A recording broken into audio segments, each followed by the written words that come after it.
ಬಟ್ಟೆಗಳೆಲ್ಲ ಎತ್ತಿಡೋಣ ಅಂತ ಎತ್ಕೊಂಡೆ. ಎಷ್ಟು ಬಟ್ಟೆಗಳಿದೆ ಇವಂದು. ಇದರಲ್ಲಿ ನಂದು ಸ್ವಲ್ಪ, ಅಲ್ಲಿರೋ ಬಟ್ಟೆಗಳು ನಂದು, ಇಲ್ಲಿರೋದೆಲ್ಲ ಬಟ್ಟೆಗಳು ಇವಂದೆ. ಯಾರ್ದಿದೆಲ್ಲ ಬಟ್ಟೆಗಳು? ಹಾಂ, ಮಡ್ಚ್ಬಿಟ್ಟು ಎತ್ತಿಡು. ಏನಾ, ನನ್ನ ಕೈಲಾಗಲ್ಲ ಮಡ್ಚೋದಕ್ಕೆ, ಮಡ್ಚ್ಬಿಟ್ಟು ನೀನೇ ಎತ್ತಿಡು. ನೋಡಿ ಹೆಂಗೆ ಒದ್ಲಾಡ್ತಾನೀಗ. ಇದೇ ಯಾವಾಗಲೂ ನಾನು ತಿಂಗಳಿಗೆ ಒಂದ್ಸಲ ಅಲ್ಲ, ವೀಕ್ಲಿ ಒಂದ್ಸಲ ನಾವು ಬಟ್ಟೆಗಳನ್ನ ಎತ್ತಿಟ್ರು ಕೂಡ ಮತ್ತೆ ಅದು ಮೆಸಿ ಆಗ್ತಾನೇ ಇರುತ್ತೆ ಅವ್ನ ಬಟ್ಟೆಗಳು.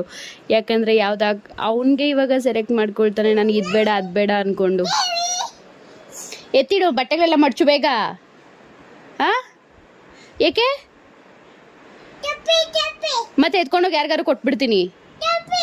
ಮತ್ತೆ ನಿನ್ನ ಬಟ್ಟೆಗಳೆಲ್ಲ ಎತ್ಕೊಂಡೋಗಿ ಯಾರಿಗಾರು ಕೊಟ್ಬಿಡ್ತೀನಿ. ಕೊಟ್ಬಿಡ್ಲಾ? ಎಲ್ಲ ನಿಂದೆ.